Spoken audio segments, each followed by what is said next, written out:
A resource-based economy in its working state is really quite simple, deceptively simple, in fact, given the complexity, imbalance, confusion, and uncertainty of the monetary market system that we all endure today. A method I will point out as I go along that is completely decoupled from the natural world, from human needs. It exists as a mere abstraction floating in the air. In part 3, objections and projections, which will hopefully be a little bit fun, I will touch upon some of the more common criticisms of this direction, along with what we, those of us that identify with this in a very sincere way, are likely to expect as this direction gains more attention across the world. I think it's really important we come to terms with the inevitable hostility, if you will, that arises when we broach the deep-seated subjects that we do.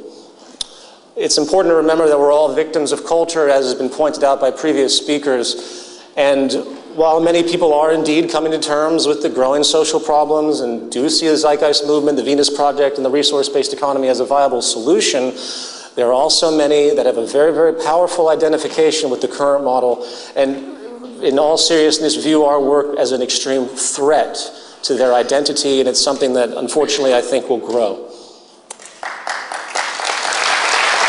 You're applauding that? You're funny. Then in part 4, I will talk briefly about the transition, something that's also been alluded to very well. I come at it from a similar angle and a little more general. The complexity and lack of predictability it holds, of course, is often elusive to those that immediately hear about this information. Of course, ask the immediate question, how do we do it? You know, changing the world is not easy, especially when the concept presented is probably the most radical social shift the species has ever faced or considered. But this is why we're here. The core interest of the Zeitgeist Movement is, in fact, actually the defining interest is to put our heads together, to work together to figure out how to actually get this done. That's why we're here. If anyone, by the way, is simply waiting for me to tell them what to do or anyone else to guide their way, I'm sorry you're going to be disappointed. The Zeitgeist Movement is not a follow the leader movement. The only way this movement will work is if each one of you in this audience, each one of you listening to this webcast, each one of you viewing this event archive in the future and sees the merit of this is prepared to take the time and sacrifice to become an expert on this material and be able to transmit it to your fellow man in a fluid way. That's how, thank you.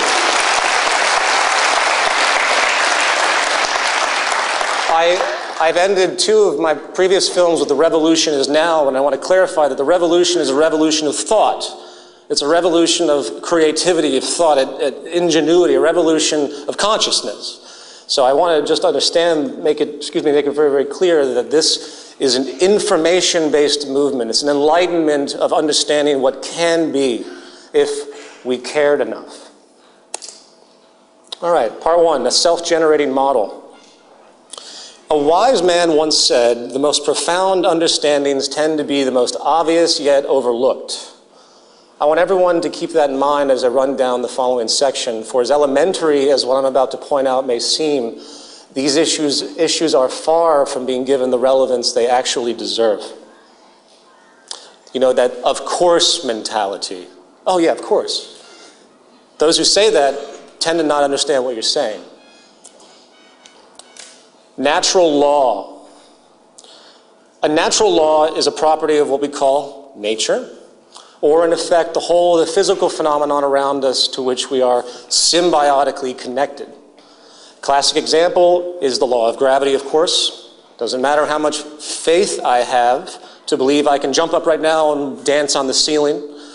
The law of gravity simply won't allow it. And since the effects of gravity are also measurable and predictable, becoming a tool, this knowledge becomes the basis of inference, which we use to make more accurate decisions. Law was discovered, all sorts of possibilities began to emerge, and the world became a little bit more intelligent about what was possible and what wasn't when it comes to the phenomenon related to it. It builds up upon, we build upon natural law. As another example, before the germ basis of disease was discovered by Louis Pasteur, there are many ineffective and outright dangerous treatments for human sickness, as anyone who studies medical history will know. In fact, we, of course, would look back at these strange and suspicious, often superstitious, in fact, methods, and wonder, how could we possibly been so misinformed?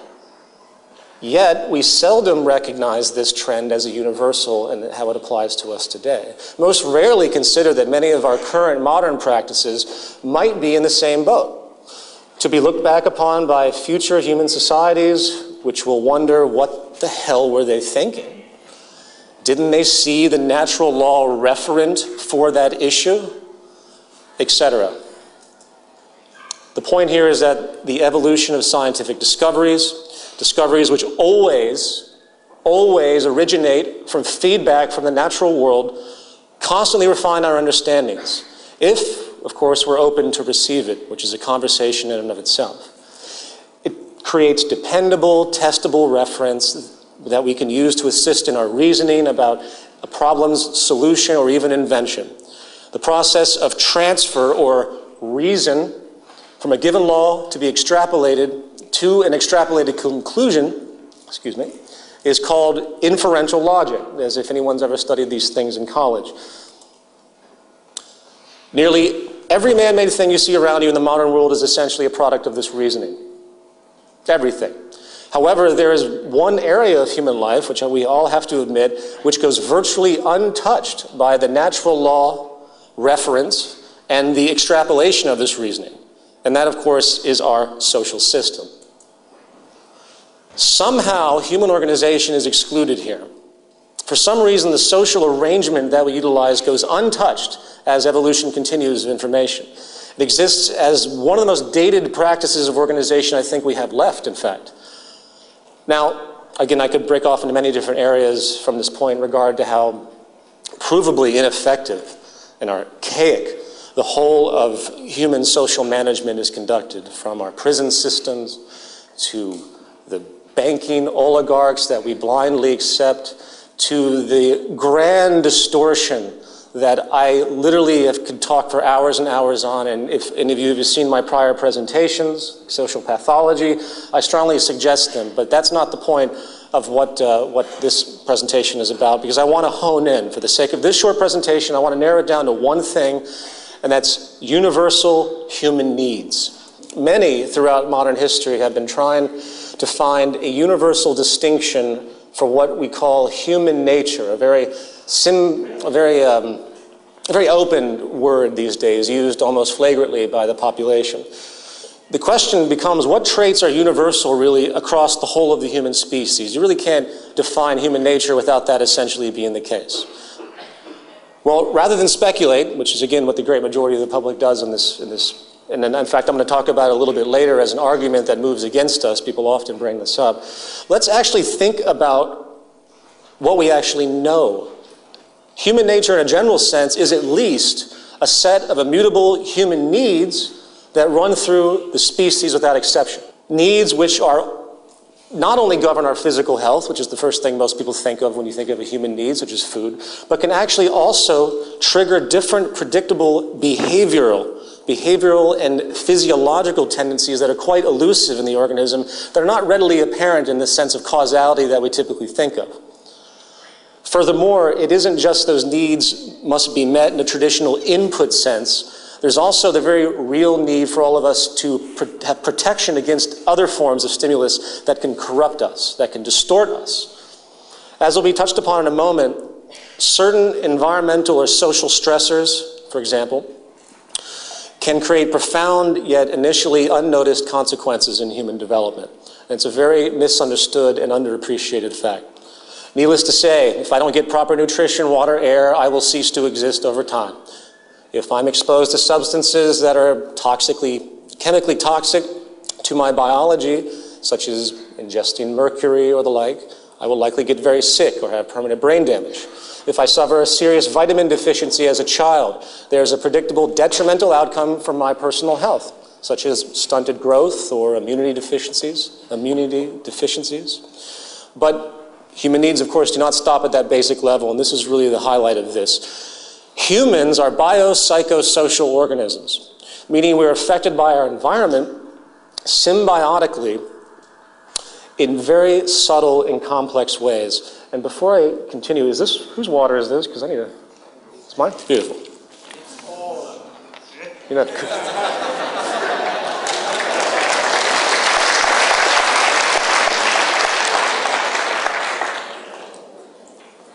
for instance, if a mother in the late stages of pregnancy suffers extreme emotional stress, flooding her system with cortisol, a stress hormone, the nervous system of that child could be predictably compromised in a negative way for the rest of his or her life. For the fetus is in a stage of learning about what the world actually is. It's a natural evolutionary adaptability of the growing organism, and it's extremely important at the earliest stages, including in utero. This goes for infancy and early childhood as well, a critical developmental period where the organism is literally being programmed, adapted to the possible nature of the world they exist in.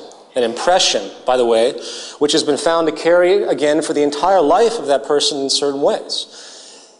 If that critical period is met with severe negative stress, suffering, pain, abuse, that child's development, as we all know intuitively, could develop into predictable tendencies of behavior from what science has been able to teach us, propensities such as addictions and violence in later life.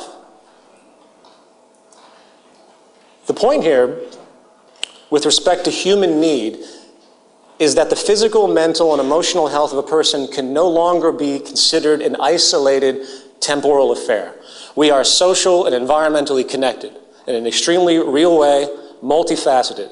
In fact, as an aside, the historical absolute notion of free will, which was touched upon earlier very well, a blanket assumption which is at the core of our legal system, can only be a myth when this understanding is observed. And while, of course, genetics has its obvious place, which I will touch upon a little bit later, there is little denying now that the variation that we see in human health, disease, and in fact human behavior appears to be significantly the result of our social and environmental conditioning, highlights through human needs being met or not being met. In other words, while it's obvious that there's cultural conditioning happening, when it comes to our bare needs and the spectrum of those, it's accentuated when those distortions, when those impressions are met or not met, when we do not get what we need or we are imposed upon by something that we should not be imposed upon. And the life cycle itself, the pre-programming, pre-learning we have as an organism, has throughout the cycle different responses to those needs. And naturally, the younger you are, the more the effect will pertain and continue for the rest of your life, the more severe the effect. The problem, of course, is that there is an overall lack of acknowledgement of the biopsychosocial context of human need and its profound effect on us. It goes essentially unnoticed overall by our educational system, the prison system, not to mention its contrast to a competitive economic world driven by a mentality of independence and self-interest. I would even go so far to say that the core idea of being responsible and caring towards each other, or even the environment, in fact, on many levels, is actually held in hostility and contempt by many that have been conditioned by the current model. Little in the world we have created today seems to reflect these very real fundamental needs. They are denied by the social institution.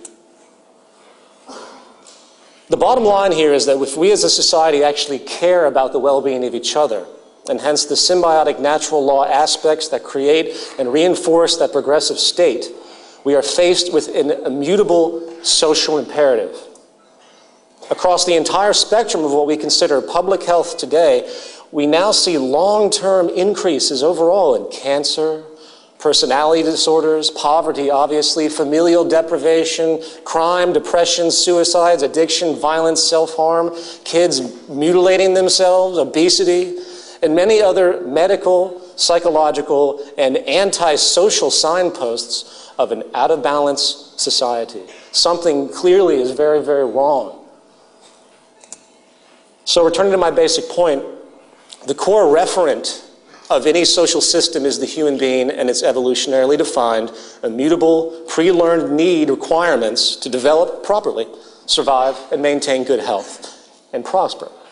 To meet those needs, it becomes a given to have proper management of the Earth's resources and intelligent societal organization to make sure that the biopsychosocial elements, the interconnectivity, is also designed to support us in all the complexity that pertains to it. Anything less, frankly, is really negligence. In the words of Jacques Fresco, you can't just build a society without having access to the necessities of life. So when I use the term comprehensive systems approach, I'm talking about doing an inventory of the area first and determining what that area can supply. Not just an architectural approach, not just a design approach, but the design must be based upon all the requirements to enhance human life. And that's what I mean by an integrated way of thinking. Food, clothing, shelter, warmth, love, all those things are necessary. If you deprive people of any of them, you have a lesser human being, less capable of functioning.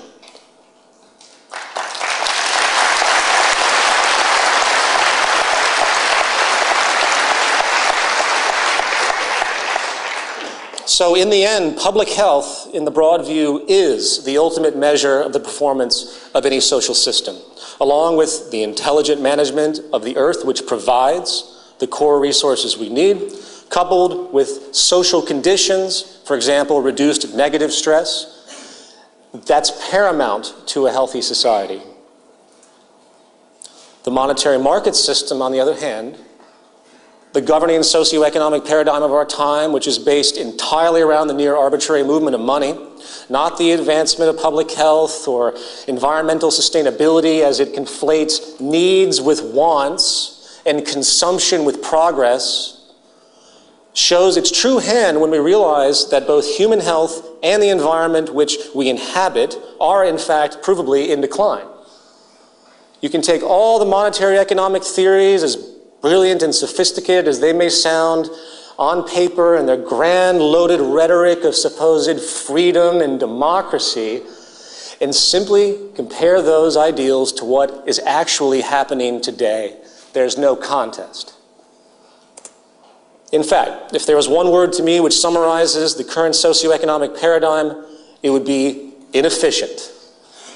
The monetary market system simply has no direct physical reference for any decision, since the entire model is based on the irrational, scientifically empty whims of monetary exchange and often fictional demand.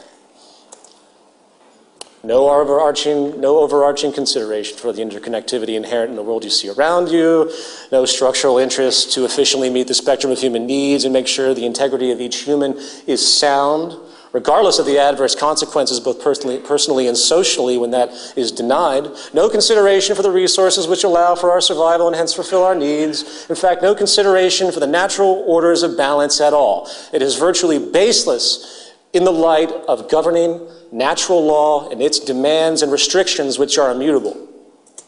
And the world you see around you is proof of that. A resource-based economy, on the other hand, is very, very different. And this brings us to part two, economic components defined. A resource-based economy is a direct response to natural law, inferentially derived to figure out how to best meet the spectrum of human needs in the most efficient and sustainable way possible, taking into account what actually supports us, which is the symbiotic relationship of the earth and this delicate, providing biosphere we all share. From there, we are able to arrange society with very little need for human opinion, if our collective goal, of course, is to maximize our sustainability, human health, and economic efficiency. This system is self-evident.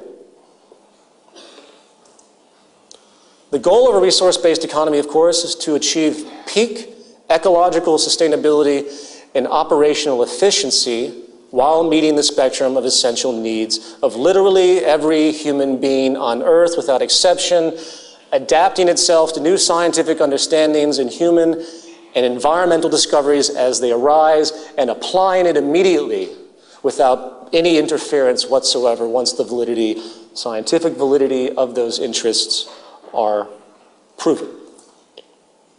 Now, you notice in the prior statement about needs and wants, you'll notice I said the wants of every human being on earth, but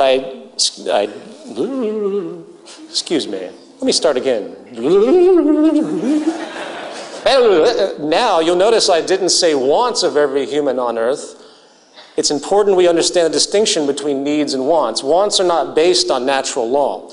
Wants are social contrivances based on cultural influences, fueled today by what we could call the infinite growth paradigm, which demands that everyone keep consuming at increasing rates, by the way, in order for the growth economy to remain afloat.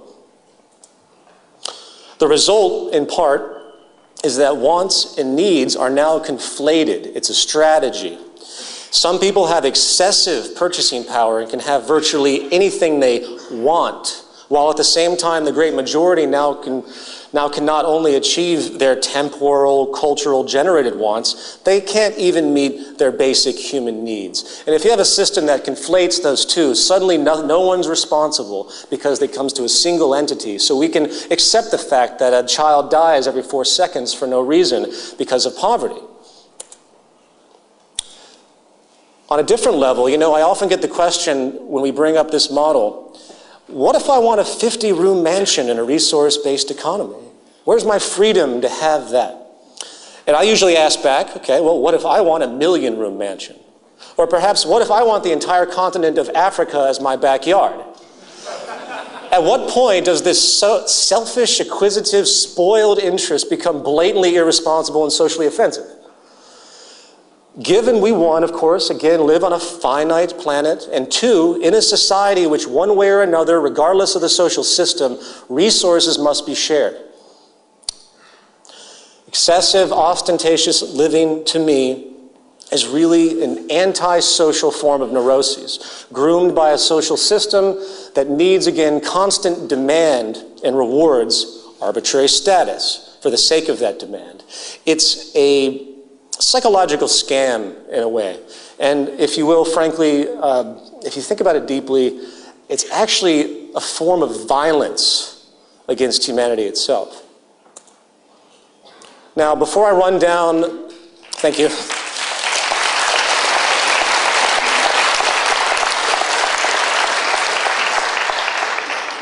Before I run down the dominant economic considerations underlying the mechanics of a resource-based economy, I want to conclude the subject on needs and wants by pointing out the brilliance of Jacques Fresco's work with the Venus Project and his focus on advanced understandings and methods. The modern reality is that as long as we as a society understand the limits of the finite world we inhabit and respect each other as equals in the basic fundamental sense that we all have the right to live, we can not only meet the basic needs of every human on earth as I've described, but given the incredible state of advanced technology today, its rate of change, we can easily enter into the realm of meeting the wants of the human population to a degree likely unimaginable for 99% of the world today.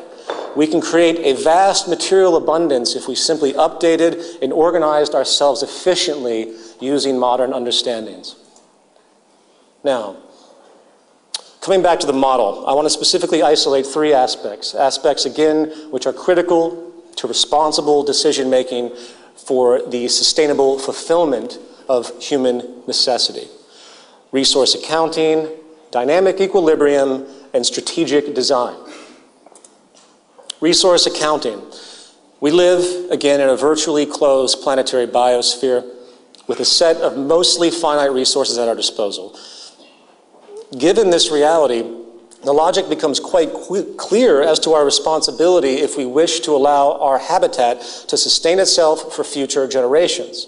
We must organize an account. It's a no-brainer. Proper economic resource allocation really cannot be made unless we have a clear understanding of what we have and where it is. Again, it's no mystery, yet bizarrely, it's not done at all today in any kind of concentrated way.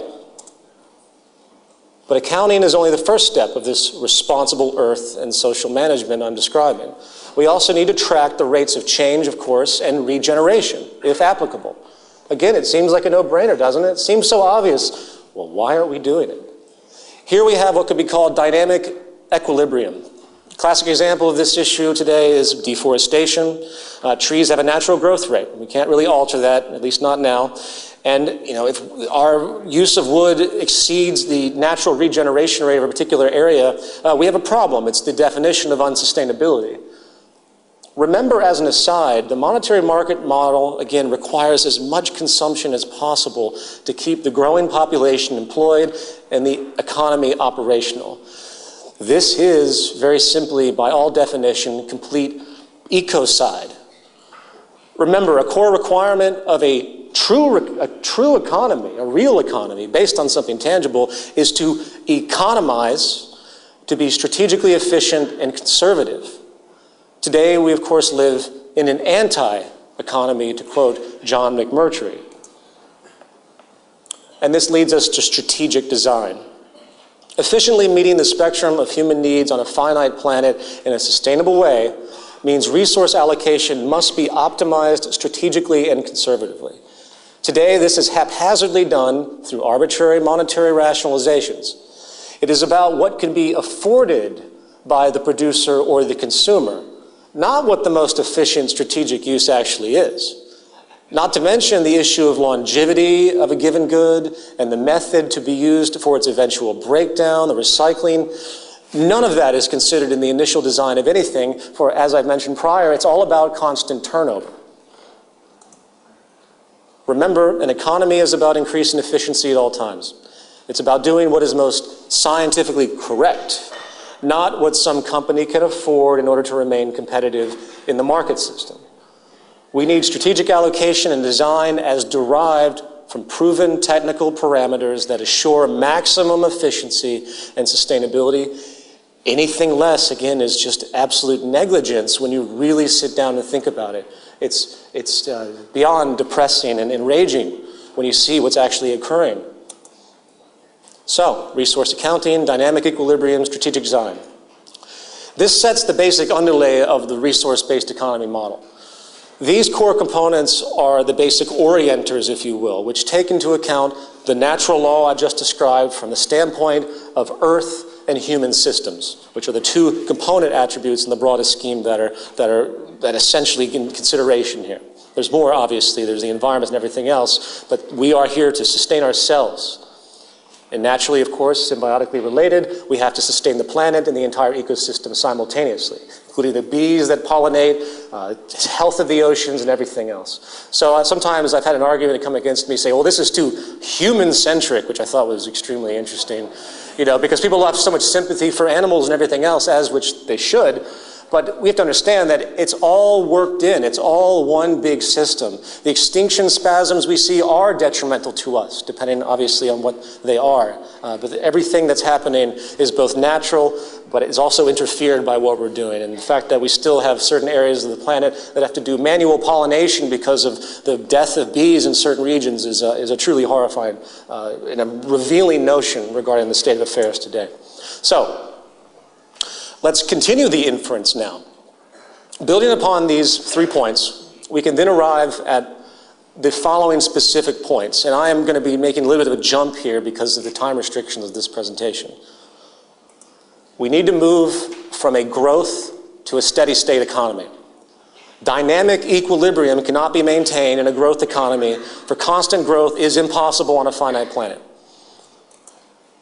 2, we need a collaborative system, not a competitive one.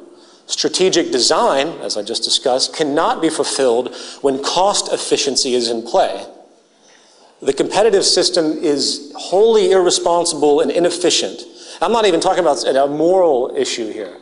It's intrinsically antisocial and corrupt, I will admit that, but it actually doesn't even work. 3, we need a planned system. A system designed to take into account resource allocation, dynamic equilibrium, and strategic design explicitly in a unified way, synergistically constructed. The dispersed, haphazard, free-for-all corporate system doesn't even come close, and the lack of efficiency is simply unacceptable. We've been living as though we are on a finite planet. People behave as though they've been groomed into this idea that we have infinite resources, and as a natural consequence with what's occurring today, with water, food, oil, energy issues, this rude awakening is finally taking the world by storm, where it most certainly will very soon as time moves forward if nothing's done. 4, automation is put before human labor on all possible levels. This falls under the component of strategic design. Not only do we need to design consumer goods to be as efficient as possible, the very design of the production methods utilized for those goods needs to be equally as strategically efficient to maximize accuracy, conservation, and output. Productivity, as I've described before, is in fact now inverse to employment in most sectors studied, which means it is in fact socially irresponsible not to automate as much as we possibly can, for it allows greater abundance and efficiency. Here is a chart of the G7 advanced industrialized countries showing how employment in manufacturing has been dropping while manufacturing output has risen substantially. Mechanization is simply far too productive to be ignored. It is, again, irresponsible not to employ mechanization in every possible economic sector at this point. And 5, as was pointed out earlier in the presentation, I'll reiterate this, we move from property to access and the removal of the monetary exchange. I'm a filmmaker, and I have 2 closets jam-packed full of film equipment and grip equipment that I'll maybe use fully once a year at best. So I have to hoard all of this stuff. I would prefer not to have it at all and rent it. But in this system, I lose money in the long run. It's detrimental. It's inefficient economically due to the repeated costs and no resale possibility or investment. So in order to be economically responsible, which we all are forced to be, I have to store it in my apartment. I would prefer not to have to do that at all. In a resource-based economy, there's no such thing as investment, relative value, or the like. So I could simply acquire my cameras from the access facility, use them, return them like a library. It'd be beautiful. And if you extend this idea to the whole of the goods sector, the realization is that we can actually reduce production and the use of resources because they are being spread around, while counterintuitively, simultaneously enabling more access to the population when they need it. I hope everyone gets that. Strategic access is incredible because it's enabling more people to have more access with less resources consumed. Now, I know it's very difficult to think about, in how a property-less society would work from a protectionist standpoint, given the world we live in today. No one's going to steal your car if they know they can't resell it or if they can gain access to it themselves. People often forget why so-called criminal behavior occurs. There's reasons, and those reasons can be resolved. The system itself that we want to create here is simply designed to meet those needs. That's what an economy is. That's what it does. Money is no longer needed in a world that has an access abundance. And, of course, a population that actually understands what it means to live on a society where humans have to share the resources and it's a finite planet, to reiterate that point. Is it perfect?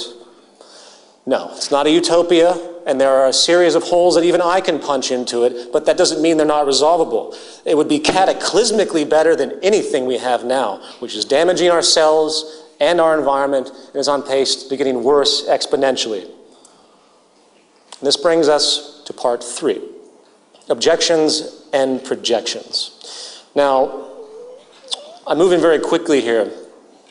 The preceding resource-based economic model treatment is a very compressed primer. Joe did a wonderful job of a more extensive treatment of this, which is similar to other lectures that have been given, and of course our orientation guide. So I want everyone I'm really happy that that thorough explanation was given, because this, if you weren't familiar with this would be very, very truncated, which it very much is. And I really encourage everyone to follow up if you have questions with all the resources that we have at the zeitgeistmovement.com. One thing I do recommend as a counterpart to the human necessity angle, the build-up inferential logical approach that I just denoted, is a section called Project Earth I did in a lecture called Where Are We Going? While there's also, of course, a truncated version of that in the film Zeitgeist Moving Forward. So please know that there's much more to it than this, but I hope the reasoning of what I've just described is coming through. My goal here in that description was to approach it from the angle of human need, which is something, unfortunately, we don't think about. Not just the human need aspect, but also the systems earth approach and the relationship between the two and what we have to do to find balance, maximum efficiency and balance to enable as much prosperity as possible. That's the equation. That's the calculation. Now, my goal with part 3 is to not only address some very common criticisms and speculations that come up regarding what we just described and all the other materials that we have, but also to use those points to further communicate some other important issues of a resource-based economy. But before I begin, I think it's important to discuss something that's very important to me that I see rising in the community, on the internet, in my own personal experiences and interactions with people, and that is the issue of violence in communication. Needless to say, we're all victims of culture on one level or another. That means we've been influenced and groomed in certain patterns of thought by our environment. And one of the cultural staples of modern society, unfortunately, is the use of verbal violence to support one's position. And sadly, I don't know anyone who doesn't impulsively engage in this from time to time, including myself. Calling people names, might not seem as offensive as physical assault, but the intent is essentially the same. The intent is to injure, to dehumanize and humiliate. Verbal violence is just a different degree of physical violence. In fact, I'm a firm believer and have done a tremendous amount of study on the work of Martin Luther King and Gandhi and all of the initiators of the nonviolent communication movement. The goal of nonviolent communication is to try and leave the door open for others to enter if they choose to do so, to unconditionally invite them to accept you regardless of how much they actually hate you and wish to injure you on whatever level. Easier said than done, but it really is the only effective method. I state this because the nature of our work in the Zeitgeist Movement has become a magnet and will continue to become a magnet for various levels of assault. Think about it. All of us that are identified with this, we're here telling the world that what they're doing is wrong at the basic level of operation and understanding. We're here initiating a global change that exceeds anything attempted in human history, as far as I know. A radical shift away from everything the majority of people on this planet have come to identify with. So hostility is not only expected, it's inevitable. And it's very important that we all be prepared for this intellectually and emotionally and have great patience and understanding and know how to behave accurately, if you will. Thank you.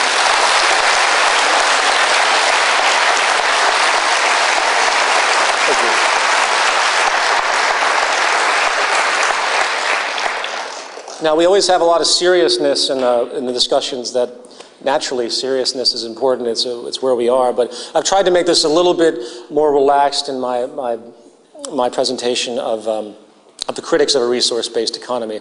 First of all, about 99% of the time, the critics of this system approach it from the standpoint of prior surface associations from history. In fact, the greatest phrase I've ever heard as of yet was someone who referred to it as Marxism with robots. Now, I'm not blind. That's Tiny, the communist robot. He's a good guy. Now, I'm not blind. I see the obvious surface associations with historically proposed communism. But the fact is, as I've alluded to in a truncated fashion, the train of thought that arrives at a resource-based economy is self-evident. Those that use this rhetoric often present it as though we are building upon those early ideas. Well, no. Communism in whatever form might not have ever existed, and it wouldn't change anything as to the inferential logic that arrives at a resource-based economy. Natural law is natural law. Human needs are human needs, and a finite planet is a finite planet. So the entire argument is worthless and does nothing but waste time, and I recommend the avoidance of that debate unless you want to bring up what I've just described. If you pay close attention, by the way, the same people that tend to impose their communist, socialist, Marxist label upon us are also the ones that rarely ever address the core foundational reasoning of the model that we're talking about. They never talk about it. And they also never talk about the failing social structure. They ignore all of it and just look at the surface appearance, the cover of the book that they recognize, the projection that they've manifest because of their conditioning. Next, we have a unique one, but has become much more prominent, and I hear it more than I care to admit, and that is the feared re-education. Since we speak about the need for people to shift their values into something that is more in line with natural law and show the reasoning for it, of course, suddenly we're just like the early totalitarian communists who seek to put people in forced re-education camps so they can be brainwashed into following the social system. Well, actually, anytime any known idea is overturned by new information, such as when Galileo informed the Catholic Church that the Earth was in fact not the center of the universe or solar system, re-education had commenced. In fact, the entire whole of the evolution of knowledge is the constant process of, yes, re-education, updating current beliefs. I mean, this is self-evident, but I like to make this very, very, very, very clear because I'm, well, frankly tired of hearing it. Again, this is an associative attack ultimately in the end, just like the communist one. It's people that are really trying to pull an emotional reaction out of others to stop their critical thought, to really investigate what we're talking about. So communism, oh, they support re-education. This is a growing phenomenon, both in sort of a subculture and into pseudo-mainstream attacks that I've seen on myself, the Freeness Project, and the movement. Then we have the moody outburst, what if I don't want to live in your society? Well, then don't. Just as arrangements exist for subcultures today who reject modern life, in the future, equally as viable conditions can be met. If a group wants to break off and go play their little Monopoly game somewhere, go ahead. I have a hard time believing, frankly, that once the system is set in motion and the fruits of its efficiency are seen by everyone, not to mention the true freedom people will have, which would be unlike anything the world has ever seen once the life-wasting, redundant labor for income system is removed. And then we have our cherished democracy. What about democracy in a resource-based economy? Well, I say, what exactly are you expecting? Wading into some voting booth every couple of years like a mind slave, pushing a button for a candidate you have zero control over once elected? It really, when you step back, you can hear the irritation in my voice because in my all sheer honest opinion, I can't believe that it's still around. I can't believe we're still doing this. The real election of relevance is not the election of people. That is a dated, bizarre notion that we think it's a give-in to really a power system. We're enabling a power system of control, we're literally, as this cartoon depicts, the freedom to elect our dictators. Because we have no control over anything they do once they're elected, and then a couple of years go by, oh, maybe we can remove them. Real election of relevance is not the election of people, it's the election of ideas. It's creating an actual system of interaction where new ideas can be submitted by everyone, and they are technically evaluated for their relevance and possibility. Please see the orientation guide that we have at the zeitgeistmovement.com for the proposed central database program, an extrapolation of modern AI understandings. It sounds fanciful, it sounds like science fiction, but these realities are coming to fruition very, very quickly. In decision-making processes, the digestion of information, even through our crude language, is becoming viable through automated systems. And it would mediate our human interaction and evaluate proposals objectively, as opposed to a political party with lobbyist influences that might see our ideas viable in a scientific sense, but because of their influence, they will override it, which happens on a daily basis. I probably shouldn't have to even explain that. Okay, and then we have collectivism doesn't work, and this is a very common one. Collectivism just doesn't work. If the core basis of collectivism, at its foundational definition, what is it really? It's simply a group of people working together for their common good as a whole. If this wasn't working, we wouldn't have business, we wouldn't have the military, we wouldn't have sports teams, we wouldn't have people working in any group effort whatsoever. As far as using the model of a collective as the basis of a social system, which is of course a very large extreme of such an idea, by the way, which has never really been seriously tried. People throw out the collectivist notion as though historically, in the early communist states, that these were true collectivist societies. No, they were not. They were always dictatorships by design, autocratic, which is not collective. A real collective is simply society working together as a team, like a family, in fact. Imagine that. And the last one for this section, my favorite, it's against human nature.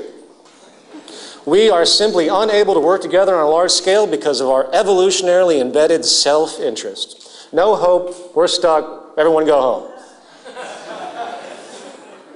To this day, I'm amazed at how many people I run into with no education on the matter whatsoever, not opening one book, that throw out the human nature argument as the immutable force that will never allow any type of community, anything really, to come to fruition. Especially, of course, a resource-based economy. Just recently, I read an article that was produced essentially by the John Birch Society, which is a right-wing anti-communist group. At the very last paragraph of this bashing of Zeitgeist and the Venus Project, they're like, well, Jacques Fresco, he can have his little fantasy, it's nice and cute, but unfortunately human nature won't allow it. And I can assure you that the guy has never done anything to research what that actually means. It's the last bastion of those who have nothing else to say in defense to support their indoctrination.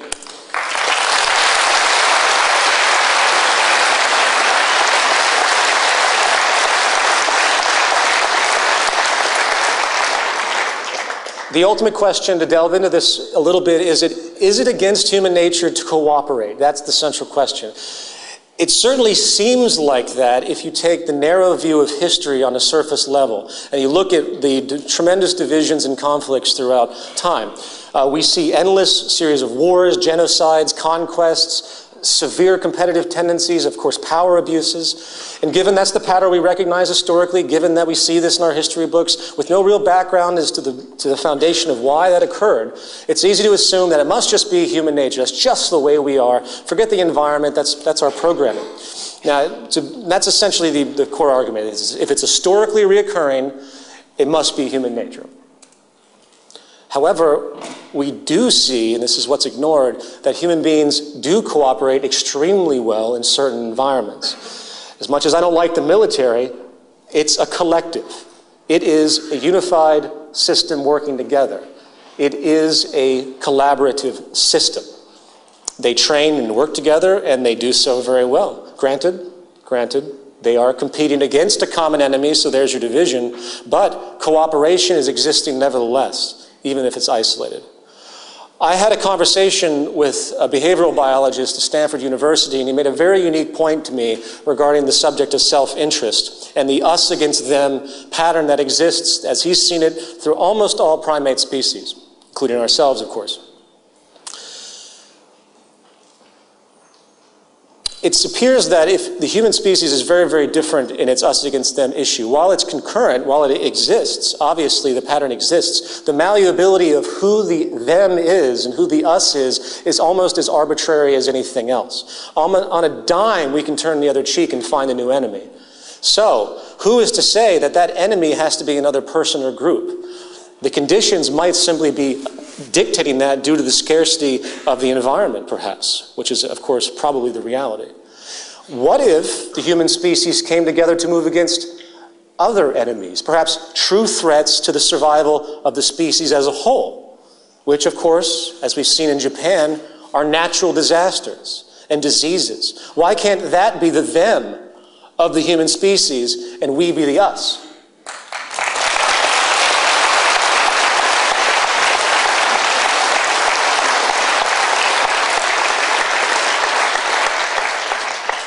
At the end of the day, the entire thing is really about the environment, and that is what navigates this. So I have no problems.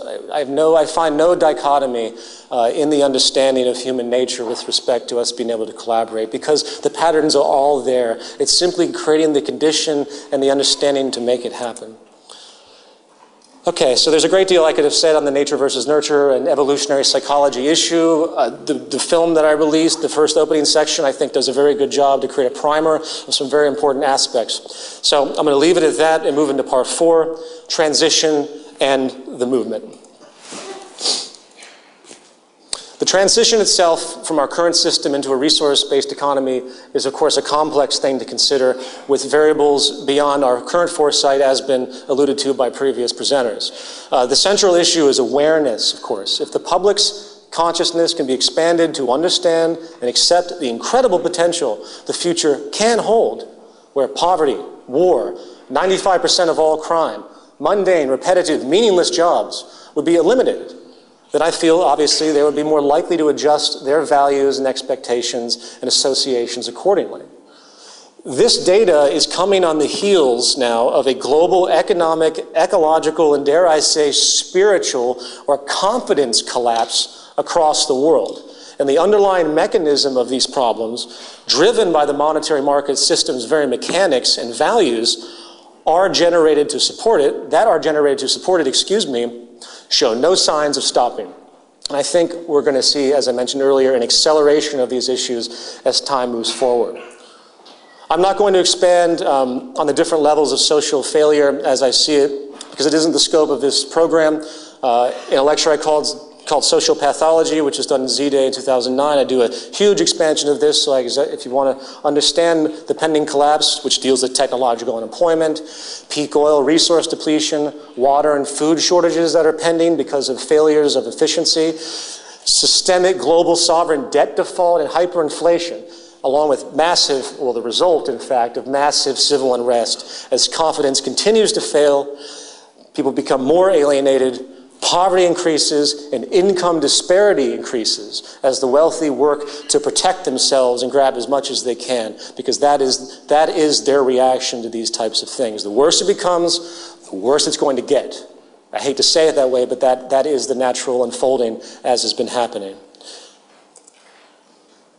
So we're faced with a massive uncertainty, and there is no transition plan, that I could explain to you that would hold up over time. What we do know is that we need to get programs going which will continue to get this information out there and spread the word and basically fuel the movement. One program I hope to get going, in fact, is a global redesign team. I've been briefly in conversation with the Venus Project about this, and it's also affiliated with a prior online concept called From Earth to Venus, which is going to be, as I'll explain, essentially, we want to objectively consider how each area of the planet would be properly redesigned for maximum sustainability. So if there's engineers in the movement, if there's city planners, it's time to come together in a virtual sense, understanding whatever we can to start to reconstruct this and show the world what can be done. And then have an annual presentation, very much like ZDAY, but of a more focused element, more focused context, where the work would be presented to the world to say, hey, we just designed the entire North American system. Look how efficient that is. And hopefully, leaders, governments, people in business will come to terms with the need for this type of understanding, and it will take hold. And in a transitional sense, that might be a good starting point, where they come to these conferences and they learn big presentations about how to literally redesign the society to benefit us in the most sustainable way possible. We have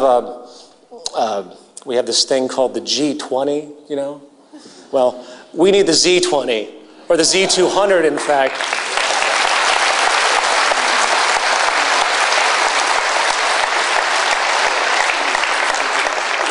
To begin to show those people and the world what a real economy actually is.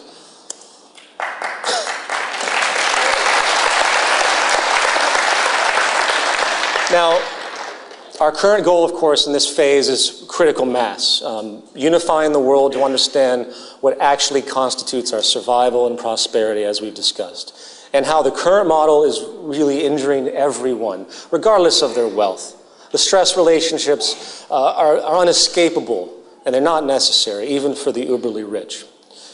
As of now, we have over 1,000 chapters in 70 countries over the span of essentially 2 years. We have proven as a movement, in almost an unprecedented sense, with very little financial support, that we are able to organize and mobilize across borders, languages, even religions.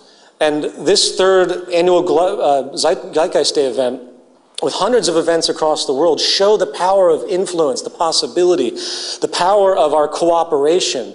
So, third Zeitgeist Day, hundreds of events across the world. We show amazing power of collaboration, amazing group effort, something that really is unprecedented. We have the ability to harness a global movement, something that I think many people have strived for but have never been able to do, and we've done it in a very short period of time. And we are, in fact, in a transitional phase now, unifying the world into an understanding that our very survival is contingent upon bridging the differences between cultures. There's nowhere to hide anymore. There's no place for the type of division that exists. It's literally unsustainable. Finding the empirical common ground that we all share through our fundamental needs is really that bridge. And if we can come to terms with that, obviously, and get the world to come together, we might actually have something we can call a civilization, to be perfectly frank.